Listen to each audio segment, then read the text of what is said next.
Hello, people of the internet.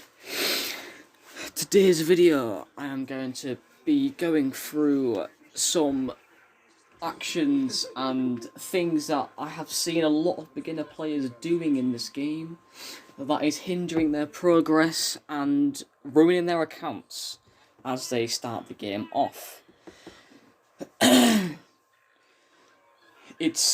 I've seen a lot of players doing the same stuff, which is it's not really disappointing, it's just that I've seen other videos on YouTube of people, like YouTubers, like saying, oh, here are the best SR units to use and all that. Which is true, they are decent, but not really what you want to be doing. So today I'll be doing some tips and tricks and sort of methods that things you shouldn't be doing in the game when you first start. So, how to make to get this video started. The main thing I see so many players doing is because of the huntresses and rarity and just looking at the SRs. People are upgrading these SRs. I have Anderson up because I need her for her sub-stat for a start of the battle increases your team's ATK by 20% for the first 2 rounds. I need that because at the stage I am at in the game. So with one of my units dying straight away on the first round, they are basically pointless.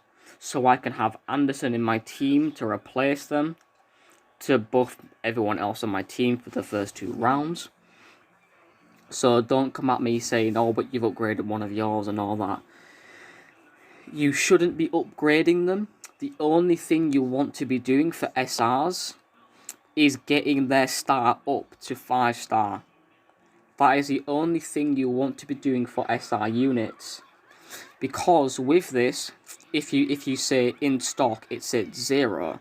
Because my unit is 5-star. If you see down here, convert excessive shards.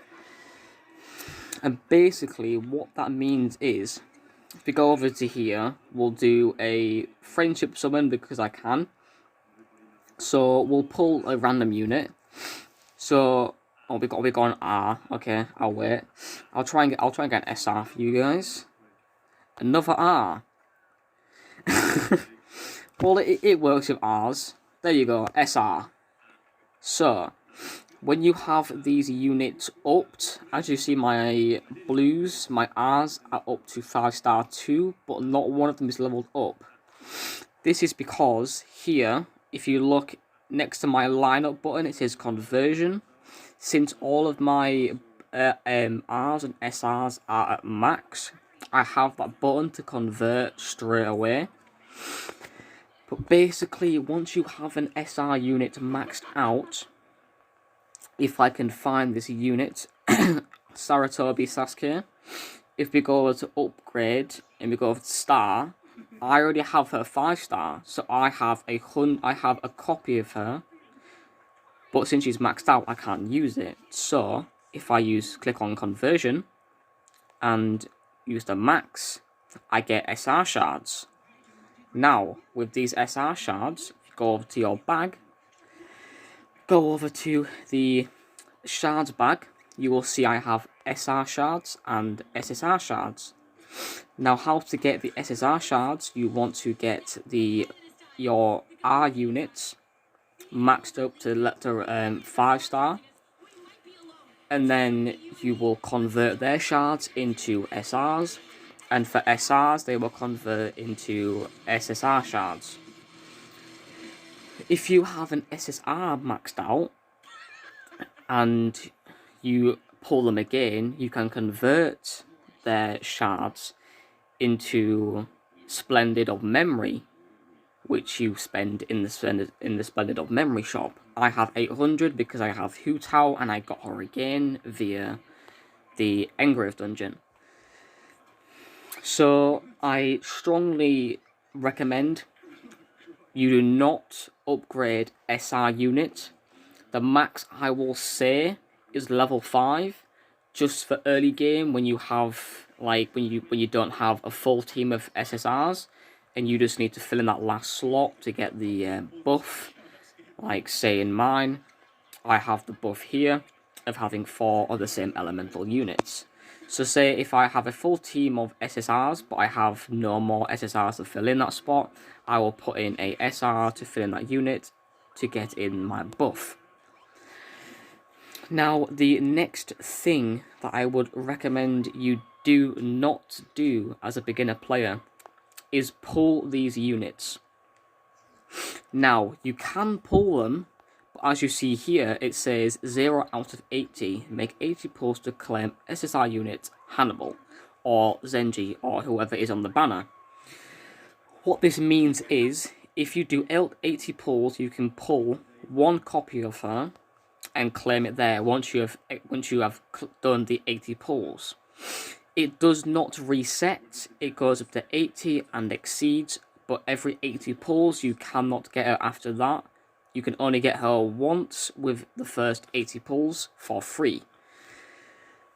Now, with units in this banner, you need them at 3-star at the bare minimum, so you are able to unlock their exclusive weapon, which gives you buffs down here, and you upgrade their exclusive weapon via the bottom tab down here with the exclusive weapon shards. So say if Hugo was in a banner and she was an exclusive unit. If you look here, I don't have it because she's not 3-star, so she's lacking there. And also with this, with her not being 3-star, she's not getting this buff here at level 3, and obviously exceeding past 3-star will be 4 and 5. She's not going to get this stat here, nor will she be getting this stat. So for me, my Honda and Robin, they are exclusive units. I pulled them to get them 3-star so I can unlock their exclusive weapon. Unfortunately, I did not have enough pulls to get them to 4-star to get this buff.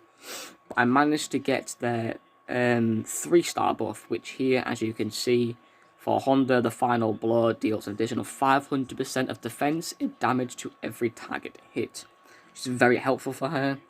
For Robin, I managed to get her entwine targets to 3, so when she entwines a target, she will up it to 3, thus entangling 3 targets at the same time.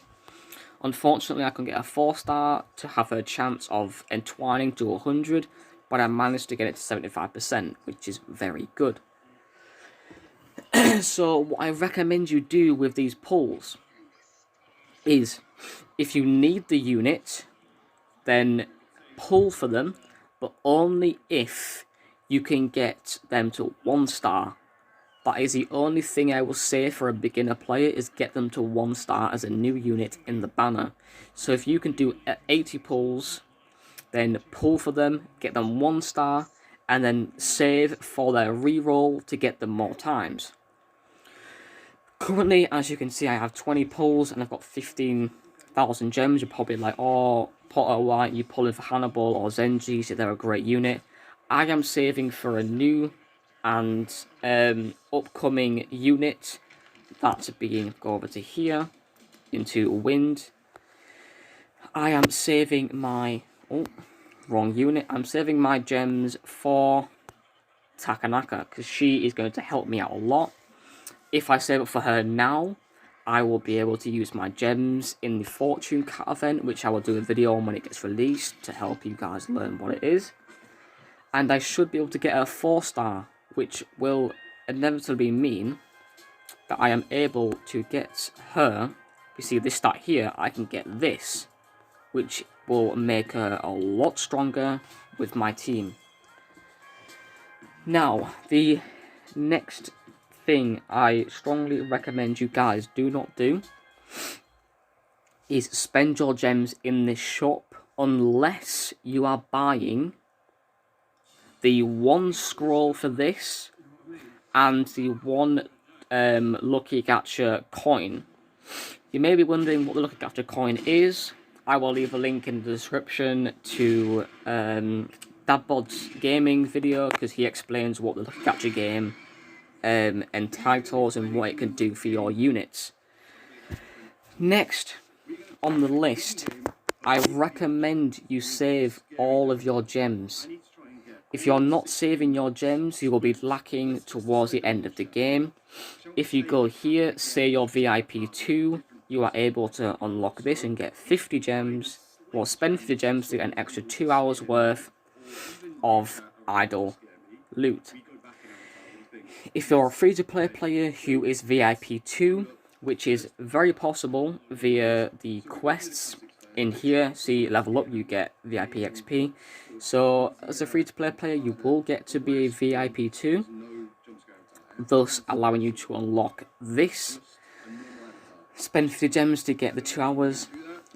It's not really helpful with the amount of gems you're spending. It's only worth if you're a whale or a budget player like myself and you don't really need to save your gems. Then it gives you the extra loot to upgrade your units. If you're a free-to-play player or just want to save your gems for new units to come out, I strongly recommend you save your gems. Next on the list, as a beginner player, what you want to be doing is trying to build your teams around this, the Engraved dungeon. It will unlock, I believe it is within the first 16 days of a new server. So what it basically is if you see these, the random engravings, what they do is on IdleHuntresses, say on Hutao, go down to the engraving, I'm able to add a engraving stone, which gives her some bonus substats. Also, with this, it goes back onto why you should pull for units that are 3-star or above. That's because you can get the purple ones, but as you see, Robin has a purple one. If I go on Octavius, she is not 3-star, so if I go onto here, I cannot equip that engraving. For 0 stars, it is grey. For 1 stars, it is green. 2 stars, blue. 3 stars, purple. 4 stars is yellow, and 5 stars and 6 stars is red. Red is obviously the strongest in the whole game. Now, why you should be building your teams around Engrave is because the very first Engrave is Wind. As you see, Hellfire, Waterfall and Earth are not open. Wind is the very first Engrave that is released. So if you have built your teams, your main team around this Engrave already to start you off, you will be able to get through all these stages, hopefully getting to stage 10. I will leave a link down in the description again to as a video to the explanation as to why I recommend you do this and build around Engrave. And yeah, that is all of the basics I kind of recommend you stay away from and all that. Another thing, if you see the novice event, units in the limited events, in the limited recruitments, just ignore them completely. Obviously you have to spend money, so basically whales will get them and spend to get the scrolls and use their gems. She's a good unit, very helpful, but it's a money grab. If I'll go over onto my server 1 account and I will show you why it is a money grab. So for me, on server 1 being soft launch, Miyamoto has already passed in the limited event, and I was dumb enough to pull for her and spend gems and waste the gems. If we go over to recruitment, onto normal, you may know that if she is a limited unit, she is like Zenji and Hannibal. You'll be thinking, oh, why shouldn't I pull for her? She's a limited unit. She'll have a reroll in the future. I can save my gems for her. Well, after a month of her being gone, go to wish list, onto wind. You see she is right there in the normal summons. So I'm able to pull for her in normal summons, and having to not spend the gems. I could spend the gems to pull for her in here, but I can save up my normal recruitment and pull for her in here. So the limited events that pop up down there are just money grabs for the whales who want to get the units earlier on in their stage of their playtime. They are good units, but if you want them, I strongly recommend you save your scrolls, or save your gems or your scrolls, and try to pull for them when they are released in the normal summons. Until then, ignore novice events. Now, I believe that is all I can really say for beginners to stay away from and not do.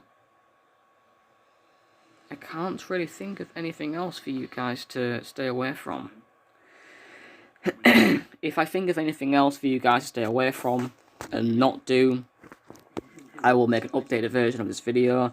If you think I missed anything out or anything, ask me in the comments or say in the comments and I'll respond, and I will explain why you should not do that or why you should.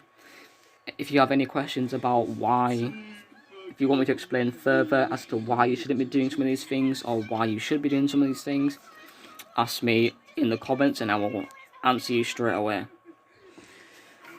As for this video, it's coming to an end, and that is all I can say for you guys today.